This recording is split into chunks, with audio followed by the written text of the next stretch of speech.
Recovery Sort of is a podcast where we discuss recovery and addiction topics from the perspective of people living in long-term recovery. This podcast does not intend to represent the views of any particular group, organization, or fellowship. The views expressed here are solely the opinion of its contributors. Be advised there may be strong language or topics of an adult nature.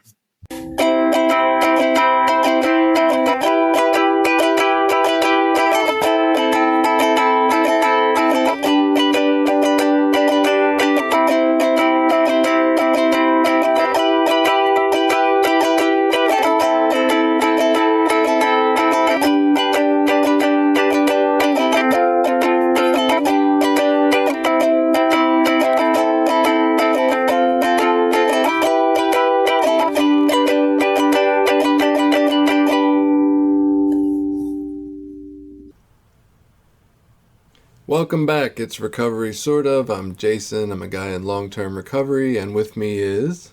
Hi, I'm Jenny. Jenny, not Billy. Isn't that weird? Yeah, Billy has chosen to take a vow of silence for a year.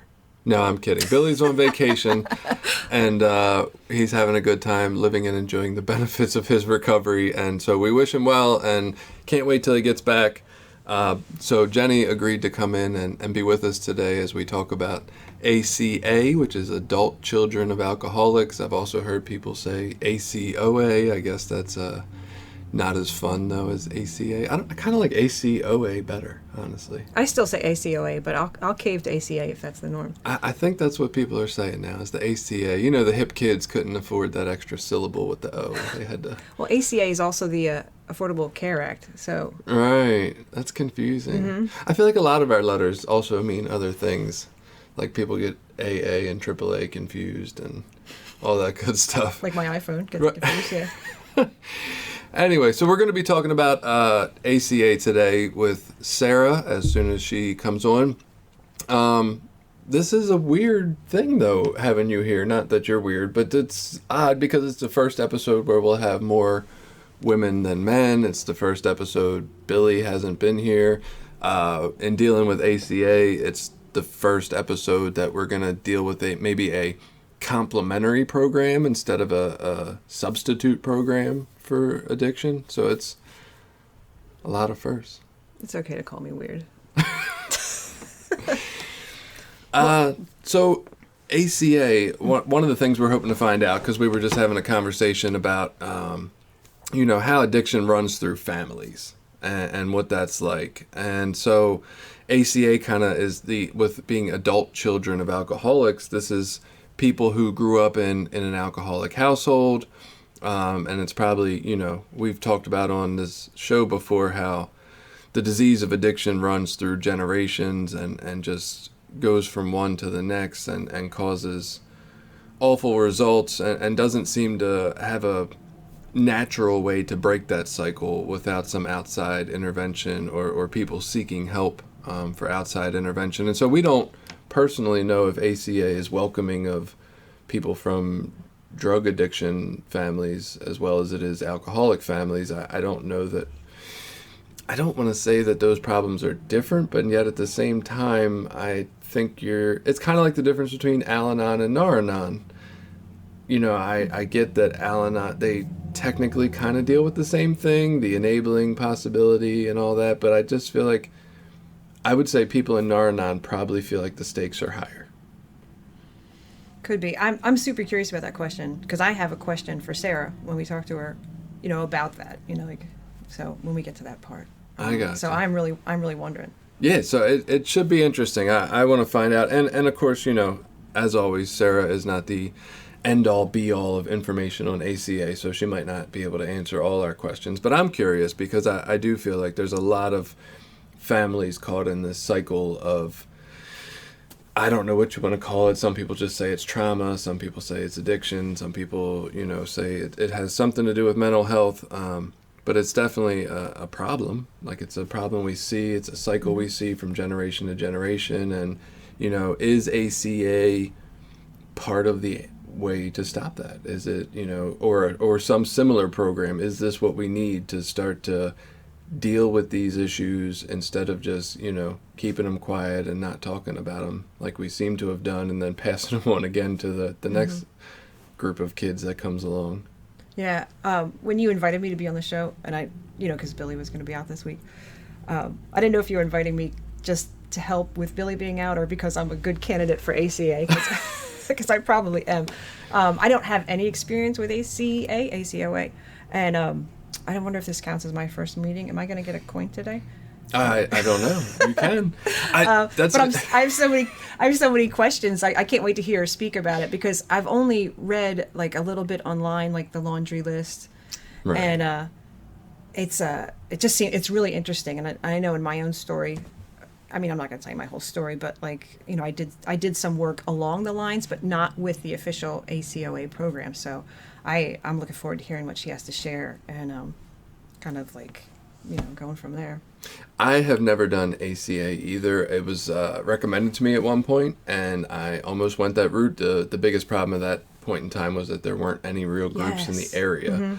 But I did attend for quite a while an adult children focused Al-Anon meeting, which I know is not exactly the same thing. It's a different program. I didn't know it was a thing, but yeah. It's the same type of thing, dealing with that, growing up in that household, right? Even if you don't have a qualifier that particularly drank, you can still qualify if they had all the behaviors. And so that's what we're going to explore today. I think we're going to learn a lot. It should be interesting, and we will talk to Sarah here in a moment. This episode has been brought to you by Voices of Hope, Inc., a nonprofit, grassroots recovery community organization located in Maryland. Voices of Hope is made up of people in recovery, family members, and allies. Together, members strive to protect the dignity and respect of those that use drugs and those in recovery by advocating for treatment, support resources, and mentoring. Please visit us at www.voicesofhopececilmd.org and consider donating to our cause. All right, so we're here with Sarah today, who has graciously come on to talk about ACA with us. It's always suggested to me that before we get into anything about asking questions about particulars, that we allow the individual to tell 5 to 8 minutes about their story and how they got where they are and what brought them there. And so I think that's a great place to start, is just hearing about you and what got you to where you're at. Yeah, cool, thanks. I mean, I never had a bad upbringing. I was cared for, looked after. I've been writing a gratitude list to my mum this morning about all the things she did for me as a kid. From the outside, it looked like a happy childhood. But within that, there was quite a lot of dysfunction going on. My parents are not very good at expressing their feelings. There's a lot of anger, a lot of control, a lot of black and white thinking. So, as I kind of grew up, there was a lot of arguing, threats of leaving. I was put in the car as a kid and told I was going to be taken to the children's home. So it's kind of nothing ever happened, but there was always the threat. So I never really felt secure within what looked like quite a normal family. So this kind of just went on. And I remember at school, I don't know why it came up, but I think one of our teachers mentioned a dysfunctional family. And I was like, oh, that's our family, and I went trotting off home and said to my mum, this is a dysfunctional family.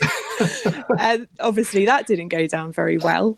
Right. So, it was kind of all the denial, there's nothing wrong with our family. And so, denial is quite a big part of all of that as well, on the part of the people that are kind of living it, I guess. I think my mum struggled quite a lot with parenting, and for me the biggest kind of thing that I've found difficult is she kind of blamed me for breaking up the family when I was 3, because I used to have a lot of tantrums. It was, I think she's just unable to cope with negative emotions. So that was kind of my upbringing. Fast forward to about 14, I picked up drugs and alcohol and boys. I guess that's the point at which addiction started in my life, because I just didn't feel like I fitted into my family. I never really learned relationship skills from a dysfunctional family. Right. So I kind of got into all of that. I left home when I was 15, put myself into foster care because it just felt so chaotic. And the day that I left, I remember like nothing even happened. I think what actually happened was I had a day of peace and just went, I want more of this. And I just left. Wow. Then I got pregnant at 18, had my daughter. And I think throughout the years, I never sunk to a really low bottom, but there was depression, drugs, alcohol, terrible relationships, that were very addictive and obsessive. So it was just kind of, a bit of overeating. I remember saying to my mum when I was 18, I think I've got a problem with gambling. And I was, putting my money in the fruit machine because I was drinking. And I was like, I think I'm an alcoholic. And it was just all going on. And I just didn't know what was happening, Right. So, yeah, I kind of, my daughter's 23 now. All of that carried on throughout her upbringing, loads more kind of dysfunction. And I've passed it on to her. All of this stuff is generational. Right. By the time she kind of moved out of home and went her own way, I was just left here on my own with my addiction. I had quite a hefty pot addiction by that time, which I thought was fine because it wasn't doing anyone any harm. But I'd completely isolated myself from the world. Didn't really have any friends, had a great job, flat, all looks great from the outside, but I just kind of crumbled on the inside. Yeah, kind of hit my bottom like 2 years ago and just kind of, I literally shouted out, can someone help me, into my bedroom. Wow. And the word codependency popped into my head. And then I started reading about codependency, found Al-Anon, Codependence Anonymous, and that kind of got me into the program. And then, I'm now in ACA, which is Adult Children of Alcoholics and Dysfunctional Families. My parents aren't alcoholics, but they're very dysfunctional. And I also go to SLA, which is Sex and Love Addicts Anonymous, which for me, I think kind of deals with the present issues I have with relationships. And ACA looks at my past issues with relationships and where my kind of acting out, whether it's in relationships, alcohol, drugs or whatever, where it all kind of stems from. So for me, ACA is kind of getting down to the root of the problem. So that's kind of an overview. I love the way you put that, you kind of have the one program to deal with the here and present, issues that are arising. And then you also have the ACA to go back and look at the root of it and maybe where it stemmed from and maybe a different plan of attack in order to heal that kind of stuff. I guess first and foremost, the first thing that popped into my mind was, did you go to any program for what you call the pot addiction at all or the substance use? No, because I didn't see it as a problem for the first year of recovery. It was kind of like, I've got a job, I've got my flat, I'm a functioning human being. But it wasn't until... So I did the first 3 steps in SLA, which got me out of the addictive relationship I'd been in for 15 years, which actually we only dated for 2 years. And the rest of it was just this complicated backwards, forwards, push-pull, can't let go kind of nonsense. And I think the pot just kind of replaced it. It was like peace for me. I'd come home from work and just kind of go into myself in my own little bubble. And I was actually perfectly happy. But when I started looking at doing the ACA steps, a few people pointed out that in the literature it does say that we need to be free from all our addictions. And I was in denial about that being an addiction until I read a book about addiction. And there's a guy that had to kind of give up heroin and it described how he felt. And I felt that about giving up my pot. And then I realised I had quite a lot stashed in the cupboard. Not that I was smoking it loads every day, but I had a significant amount stashed away so I'd never have to be without it. And the thought of not having it just kind of, I instantaneously burst into tears and was like, oh God, I'm an addict. But I mean, I put that down, I kind of went through withdrawal. I didn't use, I didn't go to MA or anything because I already kind of knew what I had to do to get through it. I already had an outreach group and and I had that kind of support network. So not for that one. Okay, no, that's great. So is ACA a 12-step program? And we come here, I don't want you to feel like we haven't done our homework. Like, the idea is we don't want to have done our homework because we want people who are hearing about this for the first time to know more about the program. So I have made notes just so I don't forget anything. Part of being an adult child for me is being a perfectionist. So don't like to get things wrong. So we've got, ACA is a 12-step fellowship based on AA. So, there's a lot of reference to AA throughout the literature. Our identification is called the laundry list. So, we've got a list of things that we identify with. And those are all the things that I can identify with from a victim perspective, if you like.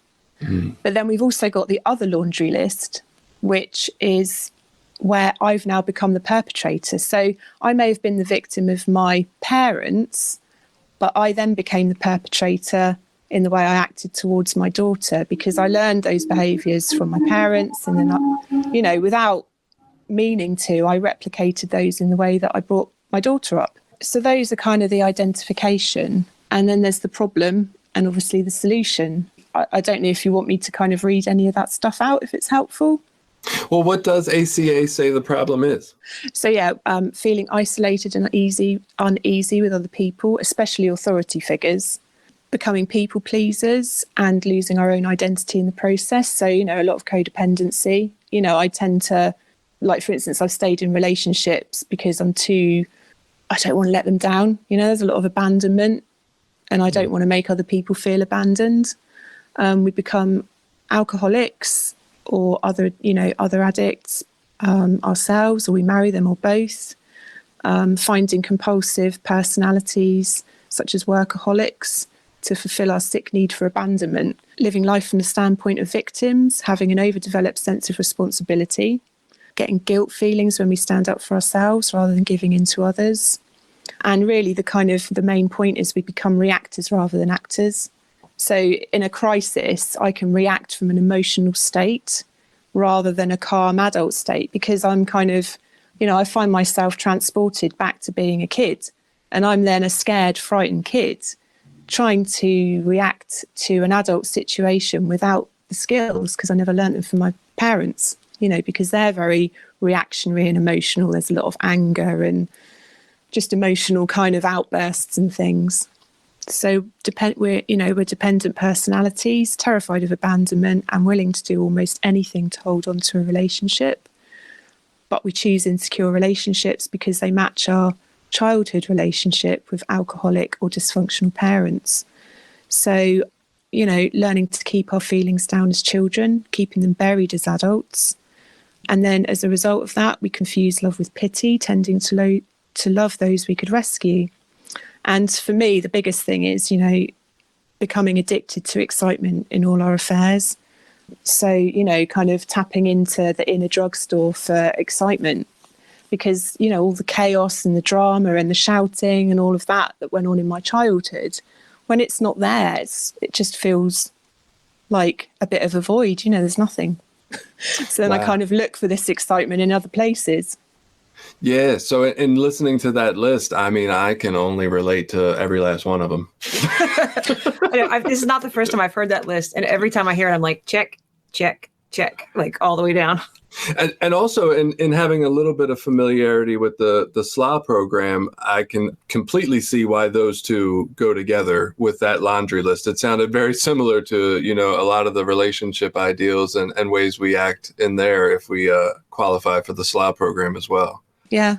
So from what I understand, ACA is an offshoot somewhere along the line from Al-Anon. Do you know any about the history of that? I believe people from Al-Anon, I don't know. To me, it sounds like people from Al-Anon went to therapy and learned about the inner child and then decided they needed a more therapeutic program. Yeah, possibly. I'm not sure if I've heard the link to Al-Anon before or not, but yeah, I can definitely see that there's a connection there. My first meeting was an Al-Anon meeting. I only ever went to one. But it is very much about trying to detach from other people. My ex was an alcoholic. So just one meeting of Al-Anon was enough to go, oh, it's not my fault. Great. which I guess I kind of get the same kind of thing from ACA. I didn't cause my family's dysfunction, I was just sort of subjected to it. Right. It was recommended for me to kind of explore some similar topics of the adult children at one point, and we didn't have ACA in my area, and it was suggested to go to an Al-Anon meeting that was called the Adult Children Meeting of Al-Anon on Saturday mornings at one point. And I could definitely identify in a similar way as you. I think they were referring to it as having a para-alcoholic qualifier. Like my parents didn't drink either, but the same type of, childhood environment of, I guess in the therapeutic community, we would just call it there's trauma that happened, and never having a realization that it was trauma, because I said, oh, my parents are together. They're not divorced. They didn't hate me. It must not have been trauma. And then realizing that like some of their behaviors obviously got passed to me, and those were the same behaviors that I was passing to my kids, and not, those things you do when you react, like you said, we're reactors, right? And you just don't feel good about yourself afterwards. And you're like, why do I keep acting like this when I don't like? So we've heard about who would qualify for membership in ACA, or people who might identify with the program according to their laundry list. So what does ACA say the solution is? Really, to become your own loving parent, to actually learn those skills for myself, and be able to kind of give myself the love, the nurture, the comfort, rather than expecting my parents to give it to me, which they just can't. They're just not able to. It doesn't mean I have to go without. I just have to learn a whole new set of skills. And, for me, like, that does actually even sometimes entail me going, now look, little Sarah, we need to go and do this thing today. So I need you to kind of stay at home so that grown-up Sarah can go and deal with this situation. I mean, not all the time, but it has happened. And it's kind of like, it's that self-soothing kind of being my own loving parent. It's interesting in only having experience with other programs where maybe the inner child might be, I don't know, laughed at or something along those lines. It's interesting to see that it's such an integral part. I mean, I believe from the way you're talking about it, like the inner child is actually in the literature of ACA, correct? Yeah, absolutely. I mean, what you just said about sort of talking about this stuff in other fellowships, other people in other fellowships have said, I could never talk about this stuff in my other fellowship. It's just kind of, I don't think it's really done, is it? No, it's not. I mean, in my program specifically, there's still, especially when people first arrive, there's still very much a macho vibe and a mask they need to wear of toughness and this, manly exterior. And so to think they would come in and like, in meeting one, hear about an inner child, I can only imagine the reaction. And yet, through therapy, that's part of my life too, is getting to know the concept of the inner child and how to self-soothe and the things that I need to do for me. So I completely am in love with the idea. I'm actually like, I need to join this program now because I could probably use it. Yeah. My recovery story started in AA, but I'm currently doing a Buddhist recovery program, which I love a lot. And yeah, inner child was never talked about in AA, not laughed at to your face, but it didn't come up much. Now in Buddhism, it's not in our Buddhist recovery literature specifically, but it's certainly welcome in the offshoot conversations. And I mean, your program, I'm seeing some similarities with the Buddhist recovery program. I mean, I'm dying. I want to hear more about yours. I really like how it's going. And I don't know, I'm just thinking about my own story and how the Buddhist recovery overlaps with inner child talk and the stuff you just said. So I'm going to let you talk more. Yeah, I hear what you're saying. I've got the Lotus Sutra. I kind of dip into that. I mean, for me, recovery is recovery. I've got the AA big book. I've got the SLA big book, the Coda book, big book. I've got copies of all the big books. I've got copies of different religious texts. I think, they've all got something to offer. So, yeah, and it all ties in quite nicely, I think, for me. But for me, like the biggest thing trying to get into recovery was there was never anything that was that bad. It was just really kind of, I've got a good life, but what is going on? Why am I so unhappy? And it was that deep down pain that just came from not being enough. And I think ACA for me kind of covers all of that. And looking at step 4, there's like, it covers everything really. It's so interesting to hear you say that that's what led you to the program or to seek help in general. We kind of have this idea in some of the other recovery programs about the substances that you have to hit this bottom, right? And there's always debate about when's your bottom, when you stop digging and all that great stuff. But it seems to be that we think there's this like catastrophic event. That's just not my experience, right? Yeah, some people do have to get to some pretty low bottoms to come in, but really, ultimately, there's people with lots of money left, with lots of stuff left, and really it's that emptiness, that void. And it's like, I'm doing everything I can. I have these things. It's almost like that shows you quicker than having nothing. Because if I have nothing, I can say, well, if I just had a good job and finances, I'd be happy. But if I have all those things and I'm still not happy, it's almost like that's more obvious. There's really something wrong here. I have everything I'm supposed to want, and there's still no joy in my life. Yeah, definitely. Curious, one of the things, you can qualify for ACA if you come from an alcoholic household, and you can qualify with, what's called the para-alcoholic, which is, basically the person who has all the same behaviors as the alcoholic, just never drank. Same traumas going on there. But we were curious, are people from drug-addicted homes, are they welcome in ACA? Is that talked about openly in meetings? Yeah, absolutely. Most of the people I know in ACA are in another fellowship. Off the top of my head, I can't actually think of anyone who isn't in another fellowship. For me, ACA is getting, like I said, it's getting to the root of the problem. That's how I ended up an addict. So whilst I can stop acting out, there's still going to be other areas where I just still don't feel quite right. And I've heard you mention in other podcasts about people that have kind of found that whichever fellowship they're in kind of isn't really doing an awful lot for them anymore. And I think that's probably where ACA comes in, if you want to dig a bit deeper. I mean, we've got a yellow workbook. It's heavy, pretty heavy duty. There's 30 pages to step 4 with every inventory under the sun, And then once you've done this, there's another workbook to go even deeper. Wow. It's like you can keep peeling that onion for as long as you want. For me, like who I am today is based on my upbringing and then another 20 years of repeating the same stuff. So I'm in my 40s now, I've got 40 years of dysfunction to try and unpick. So it's not going to go away overnight. But in 2 years, I have found that I actually do feel more like an adult these days.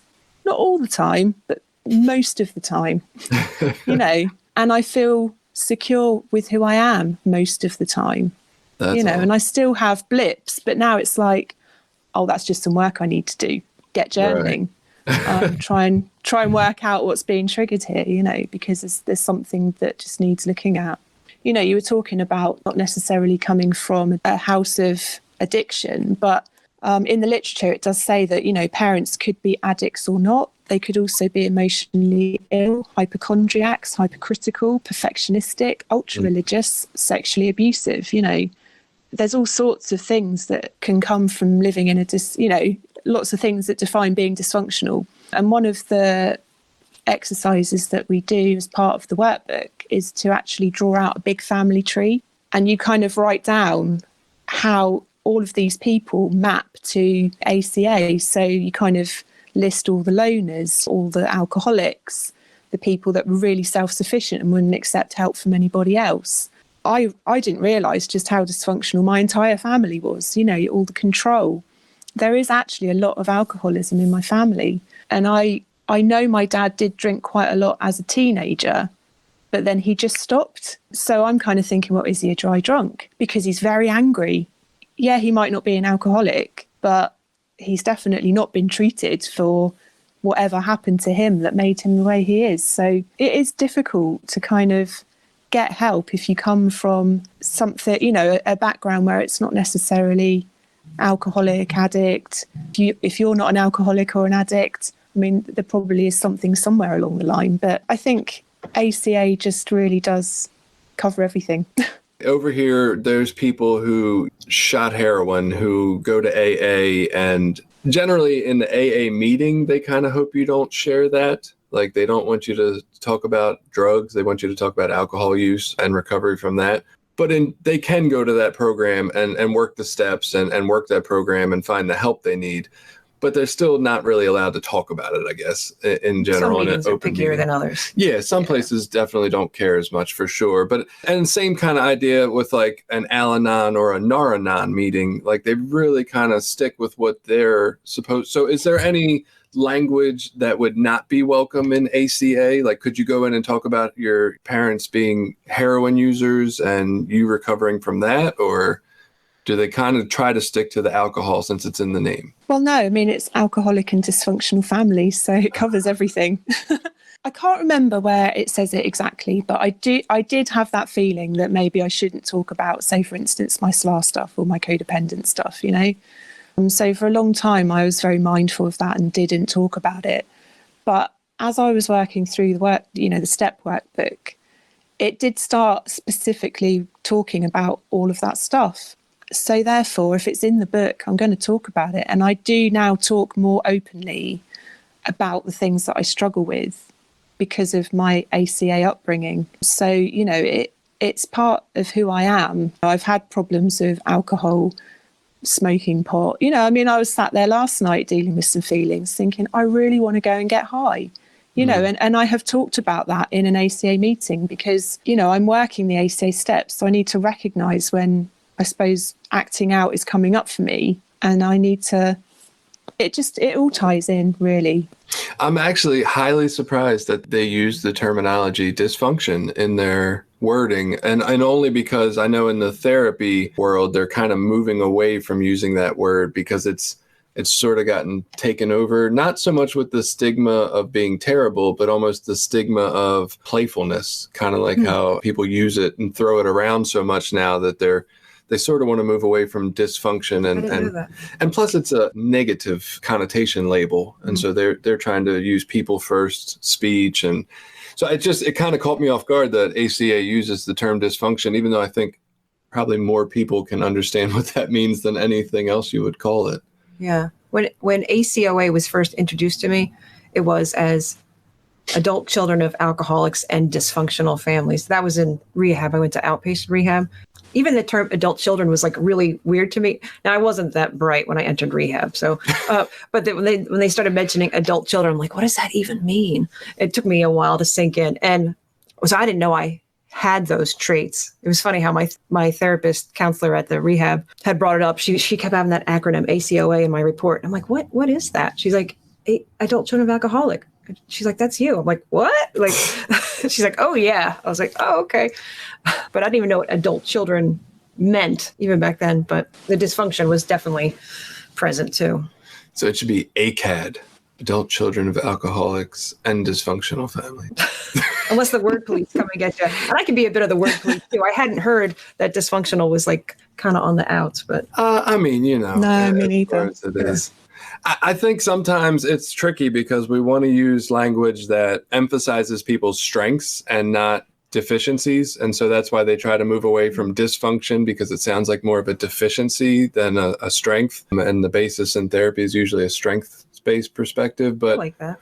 At the same time, you start moving away from language that everybody understands, and then there's more confusion. And so I think people at this point in 2020 definitely understand the dysfunctional family. And so it's kind of a very clear statement to make. Like, do you come from a place where people argued every Thanksgiving and got too drunk and, you know, half naked people chased your uncle out of the house or something? Like, you might qualify for this program. Yeah. So, and if it wasn't for that word, I don't think I would have got in because, you know, even though I'd identified myself as being from a dysfunctional family as a child, you know, as an adult, sitting in a room full of people that, you know, from my perspective, had it much worse than I did, I still didn't feel like I belonged. So if I was sat in a place where it was just adult children of alcoholics, I never would have gone. Because I'm like, well, I'm not, you know. But the dysfunctional family bit, I could identify with. So it might not be a nice word, but I could, like you say, it was a word I understood. And that was introduced to you in school. You were school aged, right? Yeah. Yeah. When I was in school, dysfunctional family meant The Simpsons. So it sounded hilarious to me. Right. And so I completely agree with that idea, because had it not been for an outside recommendation for me to go to an Al-Anon meeting, I would never have entered an Al-Anon meeting about adult children of alcoholics at all, because and when I say that, I don't mean that they were the same program. It was just, that was the topic. But I didn't have any alcoholics per se in my immediate family. And so I never would have considered that was something I needed. Like, why would I go to Al-Anon? That's for people who have alcoholic family members. I don't. But, once I got there and heard what they were talking about, I could completely identify in. And then to understand the concept of the para-alcoholic or the dry drunk or the person who has all those behaviors. I know hypercritical, that one stuck out when you read that one. It kind of hurt my heart a little bit. I was like, oh, the hypercritical parent. Oh, yeah. With the perfectionist. Yeah. So, curiosity, do you know of anybody specifically that only goes to ACA? Or does everybody in your circle and people kind of use it as a complementary program to another program they do? Yeah, like I said, I cannot think off the top of my head of anyone I know who only does ACA. It seems like a great place to get more information, to, like you said, kind of to dig deeper. And I hate to say that, because then I sound like the snotty hoity-toity, 12-step recovery guy, like, oh, if you don't go to these other programs, you're just staying at surface level. Like, that's not my goal. But I have found the more 12-step programs that I've explored personally, the deeper I've gone into learning about myself and the different ways in which what I call addiction manifests in my life. What do you guys call, in my program, we struggle with the problem of addiction. It's a disease of addiction, right? That's what we refer to it as. And it has many manifestations all over our lives. But what do they refer to it in ACOA? Just dysfunction? Do they call it trauma? What do they have a term for it? No, I don't think we really prescribe anything like that. It's if you identify, welcome. That's it. So I guess I would just walk around and say I'm dealing with my problem. I'm the problem. I was curious, since there is the focus on the inner child, have you noticed at all that maybe men have a harder time with the program than say women do? I've not noticed that. Possibly some kind of gender-specific messages, like men shouldn't cry, need to be tough. I have heard of men struggling with that, but then so do I.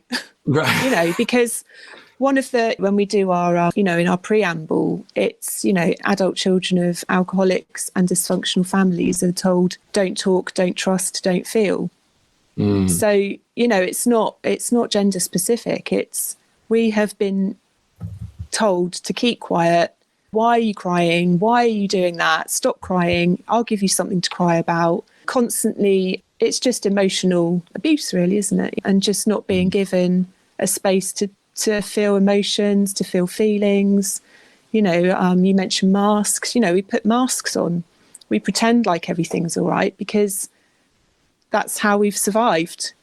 Right. I remember when my mum would get the wooden spoon out and, to smack us, I'd stand there with such determination, I am not going to cry. I am not giving you the satisfaction of seeing me in pain.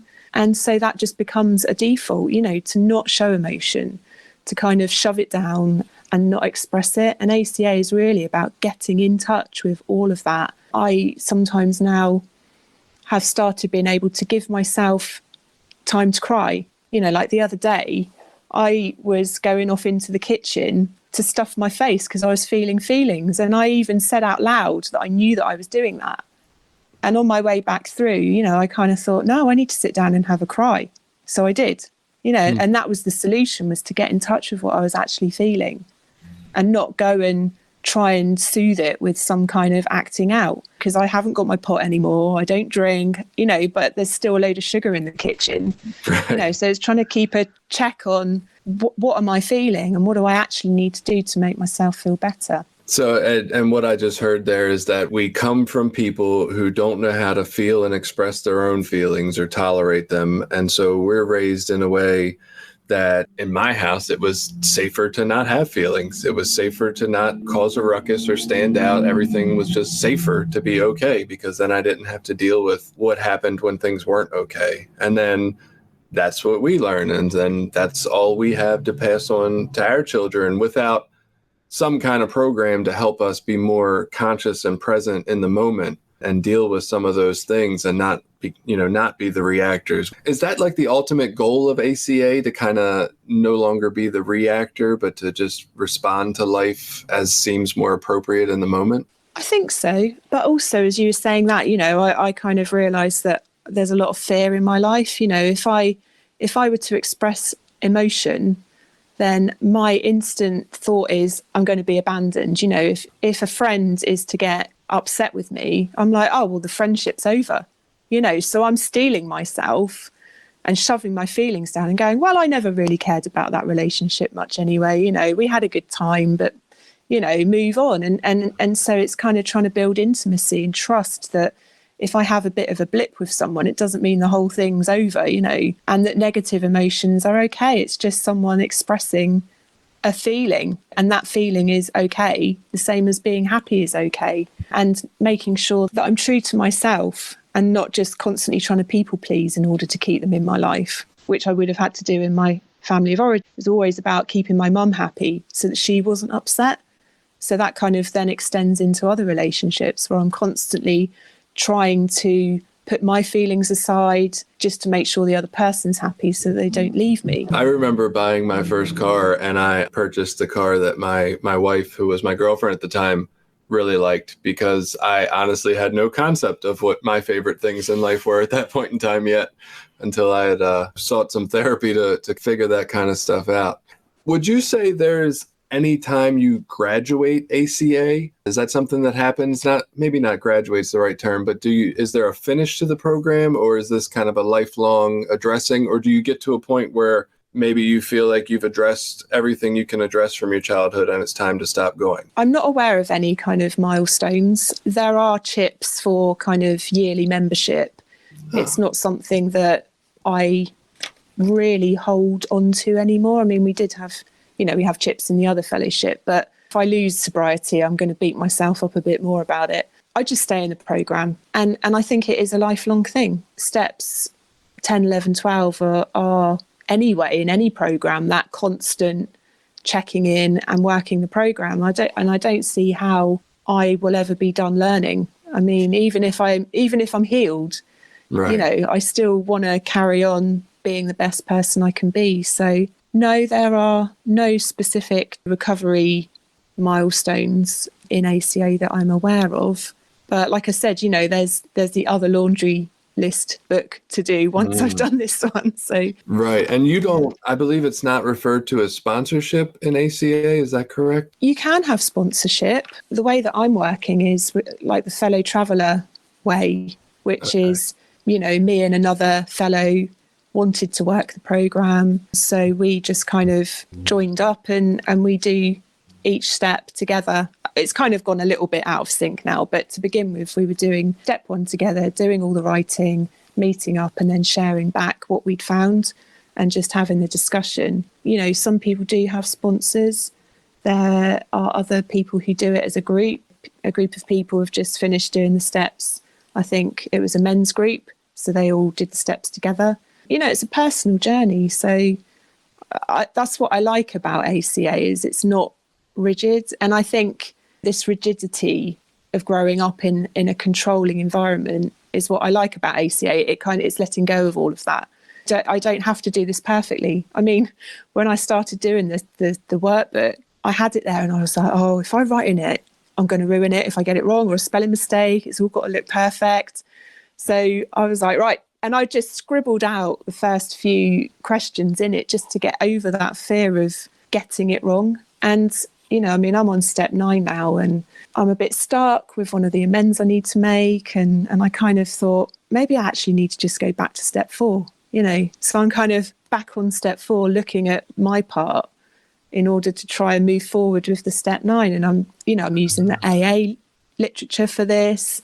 It's all there. And there's no one telling me that I can or can't do it the way that works for me. So, I really like it. It's gentle. It's a really gentle program about love and acceptance and not being perfect and just doing the best you can, really. Wow, that sounds great. And I believe you had a question, right, Jenny, that you really wanted to ask? Yeah, just kind of about the mechanics. So there is a 12-step process, and you mentioned the workbooks. And then I love this term, fellow traveler. Is that just an across the pond thing? And do we use that over here, fellow traveler? Is that what you said?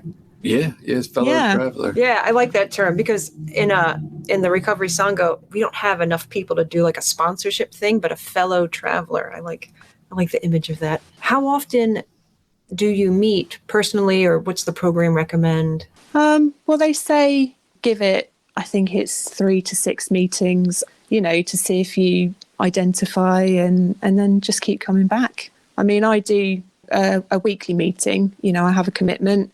We're on Zoom at the moment, but it would normally be a physical meeting.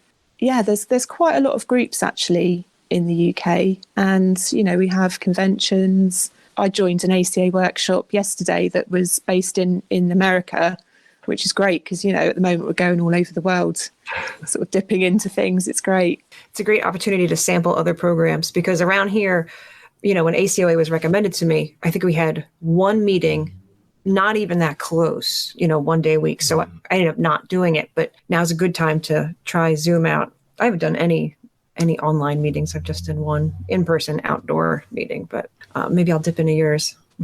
The other thing that comes with the smaller fellowships, and I don't mean smaller like they're small, but just compared to the AAs and NAs of the world, they're not as large. But even when they come to a more remote area, such as the one we currently live in, you get one meeting a week, and then that meeting takes on the personality of the few people that go.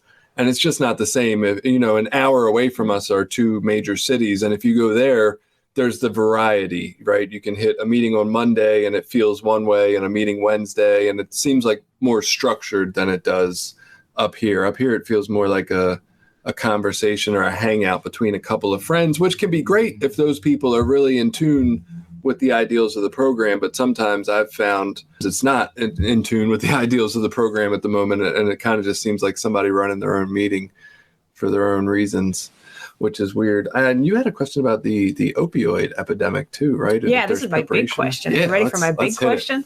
So, there's an opioid crisis. And, right now there's a generation of kids being raised by dysfunctional and addicted parents who are going to be adult children one day. Does ACA talk about this? Like, this generation's coming? Is there a plan? It's interesting you say that, because I was listening to one of the other podcasts the other day that was talking about, it might have been Billy perhaps talking about going into schools with NA and, talking to kids and stuff. And the word prevention came up.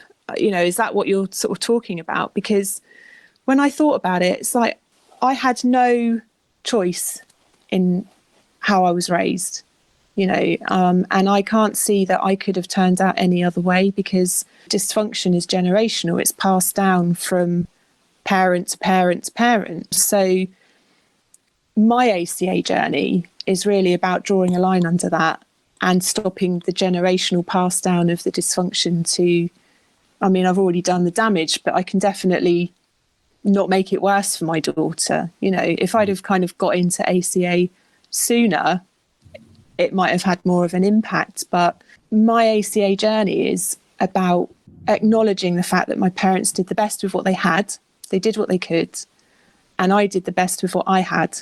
And it's kind of really letting go of the blame. I guess parents that are on opioids are doing the best they can. They're trying to get through their stuff. I don't know if that kind of answers your question, but I'm not sure personally that there is such a thing as prevention. I think in 20 years, ACA is definitely going to need you as a senior member to help the large influx of people coming in from all these families. It's unfortunate, but thankfully we do have places like this with members who are going to still be there and helping out, so that people have a place to go and find out about what their problem is when they're ready and what they can do about it. And so I guess to wrap up a little bit, ACA, they have a website. You can find meetings virtually and possibly in person at the moment, maybe. Is there anything else you wanted to tell us about the program? I suppose I was going to, I did make a note of the step 4, areas that we look at, because I didn't realise how thorough it was until I started. So if you don't mind, I'll just read out the, Feel free. the things that we look at. So first of all, we look at the laundry list and all of the ways that we identify with that. We look at family secrets.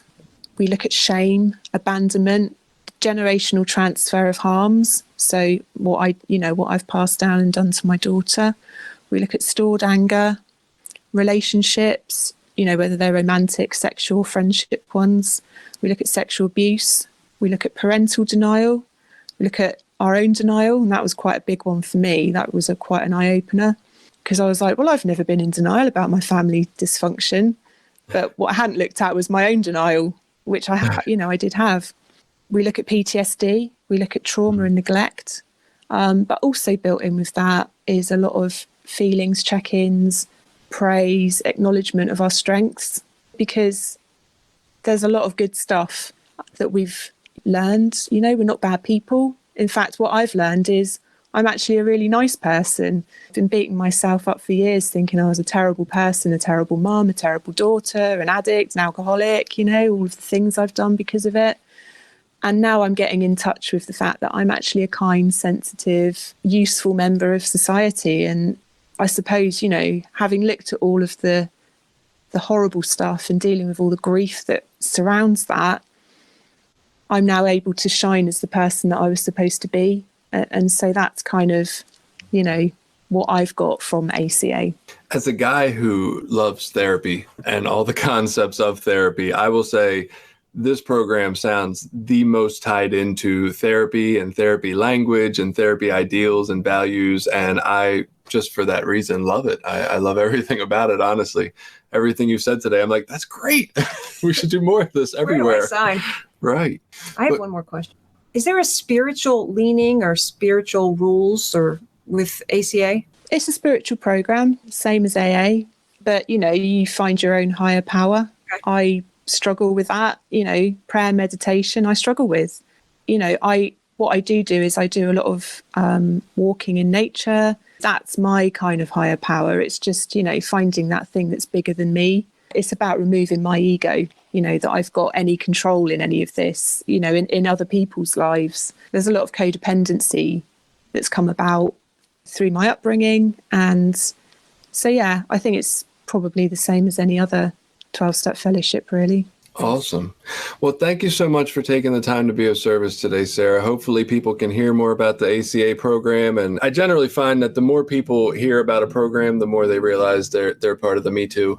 And so hopefully they'll have a new place to explore and find some help. And this program will continue to grow and flourish and help people. And again, just thank you so much for taking your time to come on. It was great talking to you. Thank you so much. Well, thank you for inviting me. Yeah, it's been great. This was so interesting. I'd want to hear it even if I wasn't in it. This has been a great, I loved hearing your story. Thank you for being so open and wise and giving. Thank you.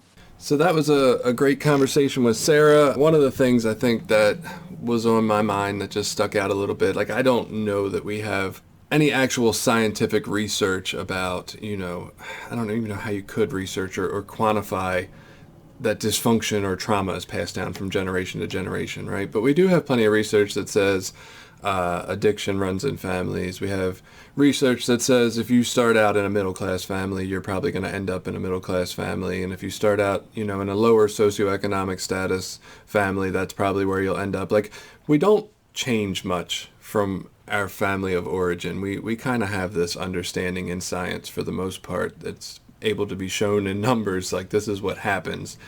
Of course, there's the outlier that breaks out of that, the guy who grows up with a father that does plumbing who becomes a multi-billionaire through a tech company startup or something. Like, of course, there's always one or two, but in general, we are what we come from. And I just think that understanding applies so much in our lives that we don't really ever tend to look at. Like, we're we're so busy on a daily basis, just, oh, I got to get up and get to work. I got to get the kids to school. I got to get the kids to their soccer game after school. I got to do this. I got to do that. And trying to keep up with that we don't ever really think about, am I just living the exact same life my parents gave for me, including all the parts of it that I thought were pretty yucky as a kid? Have I taken an actual look at the parts of my life that I think were unfair to me or not good for me? It's so easy for the world to beat that out of us, like, oh, your parents were together, they weren't even separated or divorced, or they didn't beat you with a wooden belt, like, a wooden belt, who the fuck uses a wooden belt, sorry, whatever, like, they didn't beat you or whatever, it's not enough to be trauma, and yet we're just continuing to pass this on to our kids, and it's just so relevant. I almost wish it was just like, instead of adult children of alcoholics and dysfunctional families, just, I don't know, what do you, everyone. This is the everyone program. Because trauma is subjective. So one person who gets the wooden belt, may not, wooden belt. Yeah, they might take it one way, like that may not be as traumatic to them as somebody else. Trauma is subjective, so someone with the, silver spoon childhood still could end up dysfunctional. Are we allowed to use that word? Like, sure. Because of what they suffered from. Imagine all the kids of presidents. And what comes to mind is the most recent two, and maybe Clinton as well. Like, their children were young in the White House. And how many duties and busyness does your father and mother have now as the president and first lady? And, like, how little attention do you get from them? Yeah. Because of that. Like, and I'm not saying they're the only ones, but even those are people who you're like, oh, they're the president's kid. They'll turn out great. And you're like, well, how much trauma are they going through? Right. The immense pressure of always being in the public eye. They're probably not doing like, movie night on the couch. I can't really picture that unless it's staged for their Instagram, feed. But and celebrity kids too, right? Like you can't get out of the public eye. You're always getting pictures snapped of you. You probably can't go to a normal school. Like, you have this odd upbringing. And so we say, oh, they've got it great, but really, like, their childhood might be just as traumatic as the next person's for other reasons. This is where, I get my gratitude for my small potatoes lifestyle. This podcast is probably the most celebrity thing I'll ever do. Oh man, that's low. That's low on the totem pole. But no, I agree with you. Like, nobody's calling to take up all my time all week, and I do have a lot of time with my kids, and I love it. Mm-hmm. It's a true blessing. So I don't know, anything really interesting you learned today that surprised you? I forgot to ask her how popular Russell Brand is in England. That was my question, because I think he's hilarious, and I wonder if he's like as popular over there as he is over here. He's got mixed. I just wanted her perspective. That's a good question. I really like his material, and yet when the pricing for it kind of bothers me. Oh. Like, I listened to his book, and because I listened to the bootleg version on YouTube, and it was brilliant. I'm like, this is so informative and entertaining, and I like listening to him. He's a smart guy, but then he was like saying you could get stuff off his website that cost money, and I was like, do you need it? Like, why? Yeah, I've only tapped into, like, I've used like Audible credits for his books. I'll listen to the free podcast, but I haven't subscribed to Luminary. Right. Well, he's got like recovery materials, like workbooks or something and stuff that you can buy. And I'm just like, why? Really? I don't know. Maybe if I had money, I would. Yeah, and look, for all I know, all that money he makes from that goes back into recovery. I have no idea, right? I just want to judge him for charging money to begin with. Maybe I just don't want to pay money. Maybe that's my problem. I just don't want to pay for anything. I just want it for free. That is a theme with you. Yeah. I just want things for free. That's part of my own addiction. So I'm only judging Russell because of my own problem. There we go. He would tell me all about myself, I'm sure, if I would pay him my money. Do you think he'll come on the show? I highly doubt it. You can always ask. I've thought about that. I've thought about asking. Can I be a guest host when that happens? We'd have to ask Billy. Yeah, okay. I'll arrange a vacation for him. Like. You'll buy Billy a vacation. That's funny.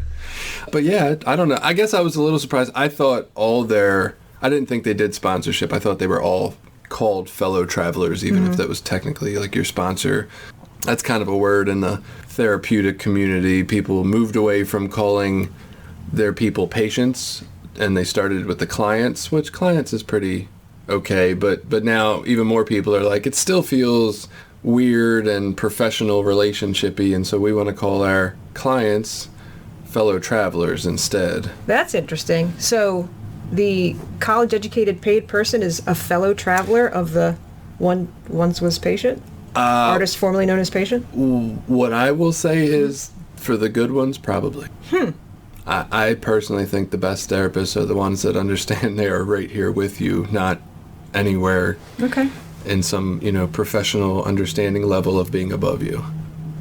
That is interesting. So take that with a grain of salt. If your therapist is above you and doing great for you, then stick with it.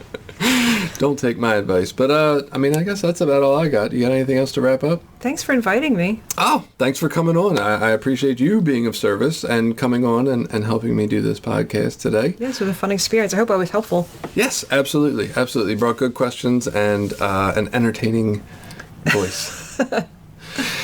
So we'll look forward to having Billy back next week. As always, check us out wherever the heck you check us out at and join in the conversation. The more voices, the merrier. We learn more that way. And we'll see you next week. If you enjoyed this podcast, please feel free to share it with people you think might benefit from the conversation. Look us up on Facebook, Twitter, and Instagram to join the conversation also and share your ideas with us. We'd love to hear it.